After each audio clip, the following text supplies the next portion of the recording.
Allô, bienvenue sur la chaîne Bethesda. Alors, aujourd'hui, on va parler d'un sujet très important. De nombreux hommes de Dieu sont venus sur notre chaîne pour nous parler de la foi, des maladies spirituelles, des symptômes de maladies spirituelles.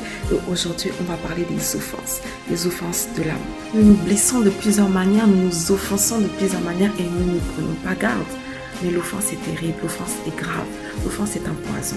Nous allons voir dans la Bible, nous allons voir dans le dictionnaire qu'est-ce que l'offense. Les personnages bibliques qui ont aussi été offensés, nous allons voir comment surmonter l'offense. Car oui, le Seigneur Jésus est capable de nous guérir de l'offense.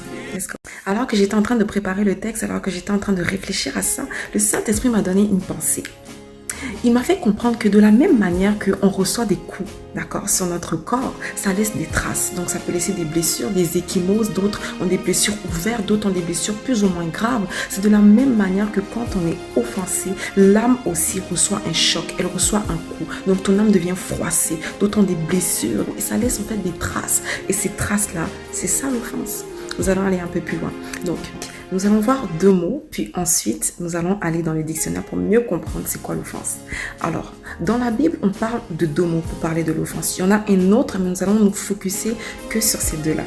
Alors, on parle en grec de paraptoma, mais on parle aussi de scandalon. Le mot paraptoma veut dire, au fait, le méfait, la faute qui a été produite. Donc, quand tu offenses, on parle de paraptoma. Ensuite, on parle de scandalon qui veut dire une occasion de chute. Donc, tu es une occasion de chute pour la personne quand tu l'offenses. Alors, il y a plusieurs passages dans la Bible où on retrouve paraptoma et scandalon. On peut le voir dans Matthieu 6, 15, où la parole nous dit, si vous ne pardonnez pas aux hommes leurs offenses, votre Père Céleste ne vous pardonnera pas non plus. Ici, le mot utilisé est paraptoma. On parle ici de l'offense, du méfait qui a été commis. Dans Romains 14, 13, on dit, ne vous jugez donc plus les uns les autres, mais pensez plutôt à ne rien faire qui ne soit pour votre frère une pierre d'achoppement, une occasion de chute. Ici, on parle de scandalon. Donc, le méfait qui a été commis, l'offense qui a été commise peut devenir une occasion de chute pour son frère. Le dictionnaire aussi nous parle de l'offense et nous dit que l'offense est une action, une parole dite ou faite par un individu qui va venir porter atteinte à ton intégrité, à ton honneur, mais aussi à ta dignité. C'est vraiment fort. Donc ça veut dire que c'est une insulte, un affront, une trahison, un méfait, quelque chose qui va venir froisser ton âme et te faire beaucoup de mal. Pour continuer, c'est important de comprendre que l'offense est l'arme la plus utilisée par Satan aujourd'hui dans l'église, dans nos vies, pour nous détruire de l'intérieur, pour nous paralyser et nous empêcher d'avancer. Parce que quand Satan utilise cette arme, ça envoie un poison en nous. Et si nous sommes empoisonnés, nous empoisonnons aussi les autres. Quand tu es offensé, tu offenses aussi. Car écoute, quand l'offense vient rentrer dans ton cœur, quand l'offense rentre en toi, quand elle est dans ton âme, ne pense pas que l'offense va juste rester comme ça et ne pas partir. Non, elle produit des mauvais fruits. Elle vient produire des choses qui sont mauvaises. Et ces fruits sont le ressentiment, le rejet, les querelles, l'indignation, l'amertume, les relations brisées, la colère. Elle produit de très mauvaises choses et il faut s'en débarrasser. On peut être offensé de plusieurs manières. Mais moi, je le vis chaque jour.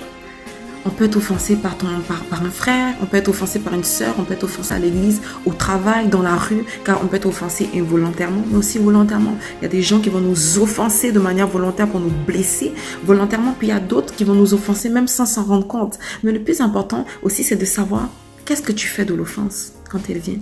Est-ce que tu prends le temps d'analyser ce qui t'a été dit et comment peut-être tu as réagi et comment c'est rentré en toi. La plupart des offenses douloureuses viennent des personnes qui nous sont les plus proches.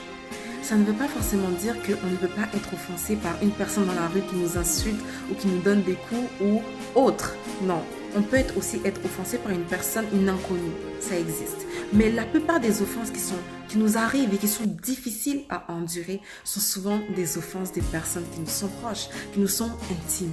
Un frère, une sœur, des parents, une cousine, je ne sais pas, une meilleure amie. C'est souvent des personnes qui nous connaissent, qui ont pris le temps d'avoir une certaine intimité avec nous et de qui nous faisons confiance.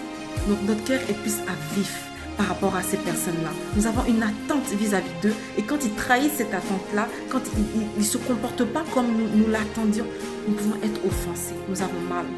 Mais dans la Bible aussi, bon nombre de personnes ont vécu l'offense. On parle de Joseph par exemple. Joseph a vécu l'offense avec ses frères. Ses frères se sont retrouvés à le maltraiter, à vouloir même sa mort alors qu'il n'avait rien fait. Il a été lui aussi offensé. On va parler de David, par exemple. David a été offensé. On lit dans le psaume 55 que David dit au verset 12, il dit « Ce n'est pas un ennemi qui m'outrage, je le supporterai. Ce n'est pas mon adversaire qui s'élève contre moi, je me cacherai devant lui. » Au verset 14, il dit « Ensemble, nous vivions dans une douce intimité. Nous allions avec la foule à la maison de Dieu. » David a été blessé par une personne qui était proche de lui. David a été blessé par un ami, une personne qui lui était intime et de qui David faisait confiance. Aujourd'hui, l'offense a pris une telle place incroyable. On est blessé dans nos familles, on est blessé à l'église, on est blessé dans la société. Le diable est en train de prendre l'offense comme une arme redoutable. Une arme redoutable. Parce que l'offense n'est pas quelque chose qu'on peut voir physiquement. C'est quelque chose qui est dans ton âme. Et quand ton âme est blessée, tes réactions, tes actes, tes faits vont être des actes qui vont être mauvais. Tu ne vas pas faire des bonnes choses et surtout tu vas attaquer ton prochain sans même t'en rendre compte. Oui, car le but du diable, c'est qu'un offensé aille attaquer un autre pour aussi l'offenser. Parce que l'offensé produit de mauvaises choses. Et si dans une église, il n'y a que des offensés, est-ce qu'ils vont donner la vie? Ils ne donneront pas la vie. Si dans ta famille, il n'y a que des offensés, est-ce qu'il y aura la vie? Il n'y aura pas la vie. Donc le but du diable, c'est que quand tu es offensé, tu ne puisses plus produire la vie, mais que tu produises la mort. Parce que quand on a vu tout à l'heure que le mot offense est scandaleux. C'est-à-dire que quand tu es offensé, tu vas toi-même aller offenser et tu deviendras une occasion de chute pour d'autres personnes. Une offense qui n'est pas traitée est très dangereuse. Très, très dangereuse. L'offense m'a aussi brisé, m'a fait beaucoup de mal. J'ai vécu l'offense à l'église, j'ai vécu l'offense dans mon enfance, mais j'ai aussi vécu l'offense à l'école. Pour la petite histoire, au niveau de mon enfance, ma mère vient d'arriver dans un nouveau pays. Elle se marie avec un homme qui va être mon beau-père plus tard. Et cet homme-là ne montre pas d'amour. Il ne me prend pas comme sa fille. Et au niveau de notre relation, c'est très tumultueux. Il y a beaucoup de violence à la maison, il y a beaucoup de violence psychologique. Et je suis au milieu de tout ça. J'étais avec mes frères et c'est très difficile. Je me prends des paroles, je me prends des actes qui sont posés. Et mon adolescence est difficile, ma vie d'adulte est difficile. Je suis dans une vie complètement déséquilibrée. Alors, au fur et à mesure que ces offenses-là ont commencé à stagner dans mon cœur, des mauvais fruits ont commencé, comme j'en ai parlé au début de la vidéo, des mauvais fruits ont commencé à grandir dans mon cœur, à pousser dans mon cœur. De l'amertume, de la colère, la rébellion. J'en voulais à mon beau-père, je voulais même sa mort. J'en voulais à ma mère. J'ai commencé à avoir une très grande agitation en moi. Et ma vie d'adulte était complètement perturbée. Je souhaitais qu'on puisse m'aimer de n'importe quelle manière. C'est terrible. Heureusement, par la grâce de Dieu, j'ai rencontré le Seigneur Jésus. Ok, comment s'en sortir? Alors, premièrement, ce que tu dois savoir, c'est que tu seras toujours offensé. Ne pense pas que parce que tu as guéri d'une offense, une autre offense ne peut pas venir. Non. Comme on l'a dit au début de la vidéo, c'est l'arme du diable. Donc, il y a des choses à savoir, il y a des actes à poser. L'offense a pris beaucoup de place parce que, comme le dit la parole, le mal ne fait que s'accroître et l'amour d'un plus grand nombre se refroidit. Aujourd'hui, il y a beaucoup d'offensés dans l'église pour la part des chrétiens parce qu'on ne se rend plus compte de l'autre. On ne prend pas le temps de regarder l'autre. On est tellement centré sur nous qu'on ne prend pas le temps de regarder à ce qu'on dit et aussi à ce qu'on fait.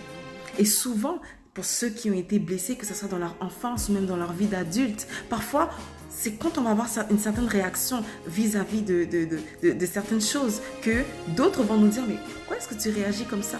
Souvent, on est malade, mais on ne se rend pas compte. La Bible dit dans Marc 12, 31, « Tu aimeras ton prochain comme toi-même. » Qui aujourd'hui se soucie de son prochain pour l'aimer et pour le traiter comme soi-même on aimerait être traité? On est focusé sur nous-mêmes, on est focusé sur nos envies et l'égoïsme a pris la place dans l'église et dans nos cœurs. Pour pouvoir traiter ton prochain comme toi-même, tout part du cœur.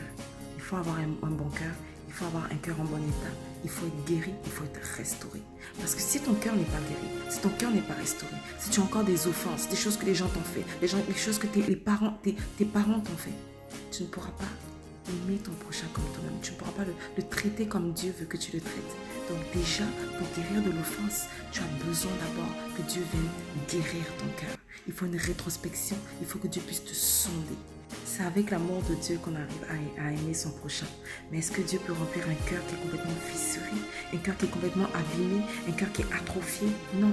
Il faut que le cœur puisse être en bon état, pour que Dieu puisse vraiment mettre son amour, pour que son amour puisse jaillir au travers de toi, pour que tu puisses donner de bonnes choses. La Bible dit dans Marc 15, 19 que c'est du cœur que viennent toutes choses. C'est du cœur que viennent les mauvaises pensées, les meurtres, les adultères, les calomnies. C'est du cœur.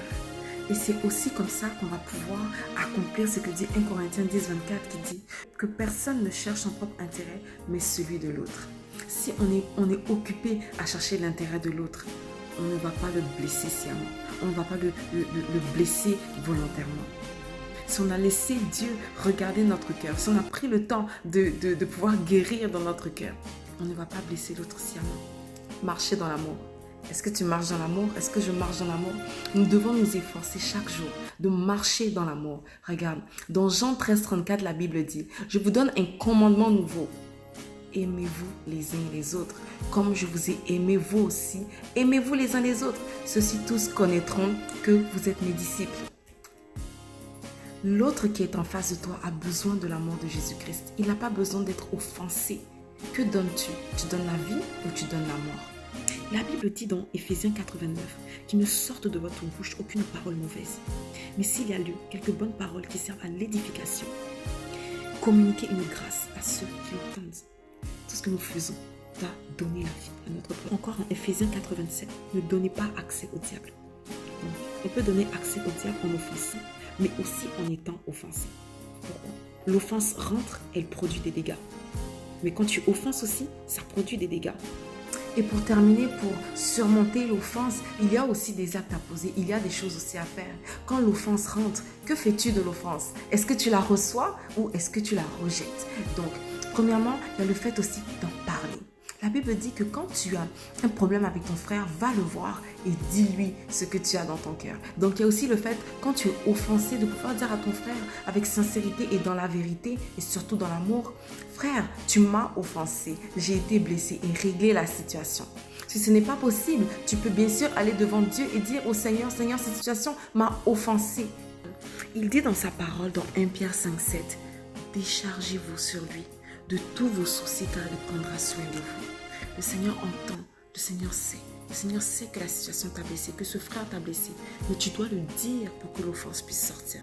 Ensuite, il y a aussi le fait de se rendre compte que je suis offensé et de pouvoir sortir cet orgueil-là, de se dire « Oh non, ça va passer. Non, ça ne passera pas. » Tant que cette offense-là est en toi, elle peut produire de mauvaises choses pour le futur. Écoute, Dieu veut te sortir de l'offense. Sa volonté n'est pas que tu restes offensé. Sa volonté n'est pas que tu continues d'offenser les autres. Mais il souhaite ta guérison. Il veut que tu sois guéri. Je souhaite que tu prospères comme prospère l'état de ton âme. Tu ne peux pas prospérer si l'état de ton âme est désastreuse. Le désir du Seigneur, c'est que tu avances. Et pour ça, il dit dans sa parole que par mes meurtrissures, vous avez été guéris. Donc, avec le Seigneur, tu peux t'en sortir. Avec le Seigneur, tu peux sortir de l'offense. C'est possible. Toi qui as été offensé voilà des années, peut-être par des abus sexuels, peut-être par un parent qui t'a tellement insulté que tu en as perdu ton identité. Peut-être que c'est un professeur qui n'a pas cru en toi, qui t'a insulté.